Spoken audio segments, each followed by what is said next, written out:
All right, so here are 5 psychological sales hacks to make homeowners buy from you. Okay, so ultimately, the importance of sales is this, right? You get the best marketing, you get the best everything, the best branding, best website. But if you can't close sales, then marketing fails and everything else fails. You fail, you as a business owner fails, and the business fails, right? There's a famous saying, sales is the lifeline of every single business out there, full stop.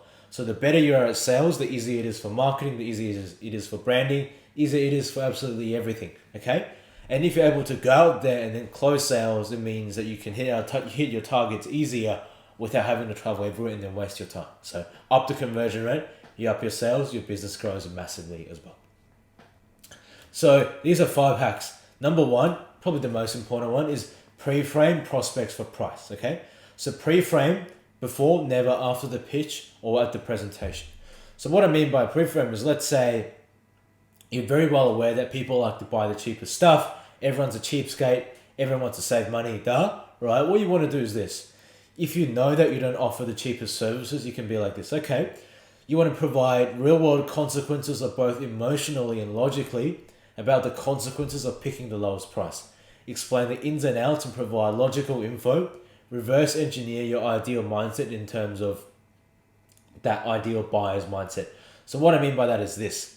Okay, let's say out of 3 quotes, there's a 40k quote, and a 100k quote, and a 120k quote. Then the 40k is obviously off the ball, and there, it could be unlicensed people, dodgy people, scammers, whatever. The thing is, right, prospects don't know that the 40k quote is going to destroy them results and just not going to get them any results, right? So what you want to do is this. Before you meet them, or before the quote, before the pitch, you explain to them, hey, if you pick the lowest quote, okay, you're going to get X consequence, Y consequence, and as a result, you'll feel emotionally whatever problem there, and then logically whatever problem there. Example could be, you're going to waste so much time, you're just going to turn your renovation into a disappointment, and you'll waste an extra 50 grand more, and then you'll waste absolutely everything, okay? So instead of doing that, what you need to understand exactly is how builders work and how you need to ideally choose what exact quote to go with. So you're changing their mindset and you're putting them in the right buying mindset to buy from you. So that way, when you present the price, they'll be like, okay, I can't choose the 40k quote one because I know it's uninsured. I'm just going to get screwed over. So I'm going to pick the highest one, right? Or the higher one, right? So that allows you more breathing room when you're picking the price left and right. So that's that. Next one is finding out the decision-making process and customizing a pitch to it, okay?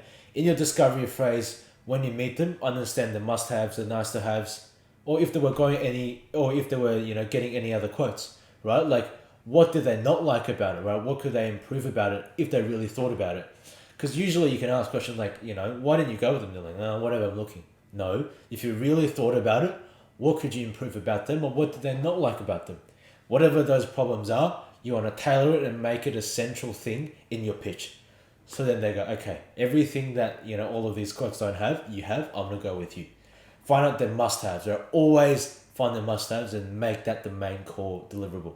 And then add some nice-to-haves and let that supplement the must-haves. And with that, customize everything, right? Don't make it one size fits all. Number three is create propaganda content, right? Build trust, authority, credibility first, and then do the selling.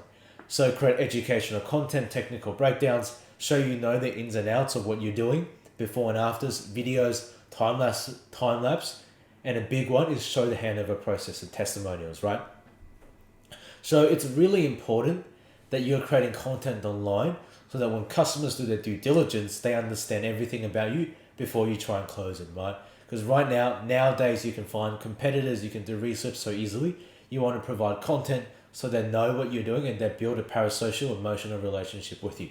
So for our clients, just a snippet from our training portal, this is the process for a testimonial. You want to show the transformation of the site, physically before and after, the transformation emotionally in terms of the client satisfaction, before and after as well. For example, you ask them, how did you feel before about your bathroom? How do you feel about it now?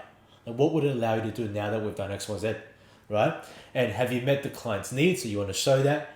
And how you feel about the project yourself as a builder. Like, no builder's perfect. So, what challenges did you face? You as a builder speaking in front of the camera, how did you overcome them?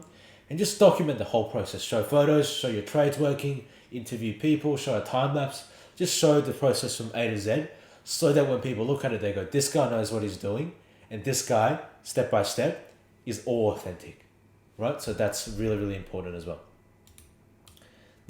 This one is provide illusion of choice in your pitch, okay? So when you're pitching, always provide 3 quotes.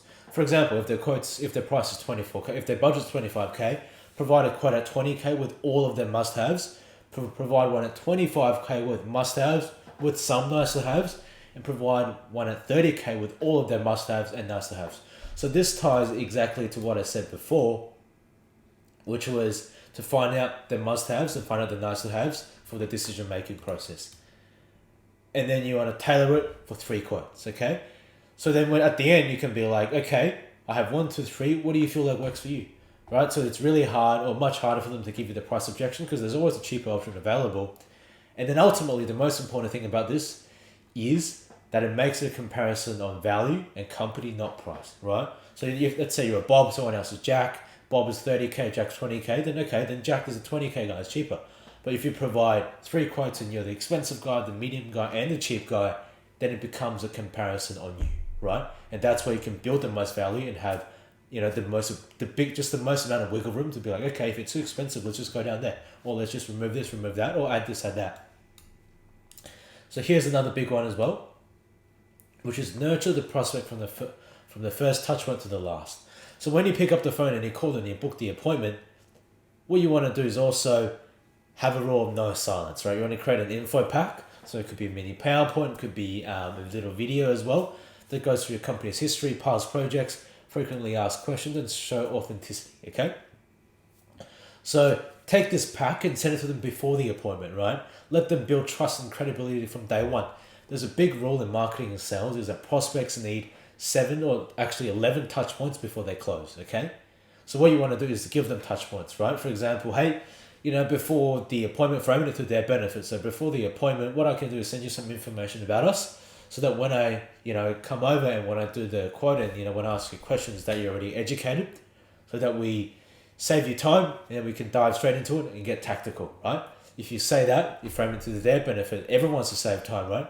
So then they'll go through, they'll nurture themselves. So when they meet you, they'll shake your hand and be like, I know you, I know you're not a scammer, I know your past projects, I know you're authentic, I know all of that. So build trust from day one, so that when you do the quote, when you ask questions, they'll open up more, they'll trust you more, and ultimately it'll pay off when you try and close the deal, because they'll be like, okay, I trust this guy from day one, I understand them, I've started to understand them more and more, okay?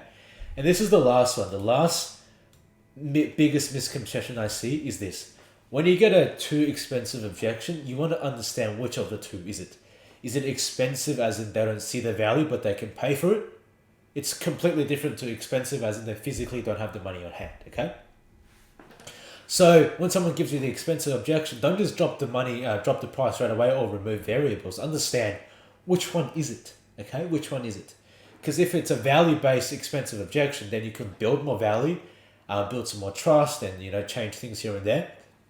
When it's physically they don't have enough money, there's no point changing value and all of that, or giving them more value because they just cannot physically afford it, right? So then what you can do is drop the price. But once you drop the price, you always need to drop the variables and the deliverables as well. Never drop the deliverables for no reason, because you lose authority and they go, okay, if this guy can do 23K instead of 25K for the same thing, then surely I can push him down another 2K. So you lose authority and you lose value straight away, okay? So ultimately with all of this, you want to understand this one key factor, okay?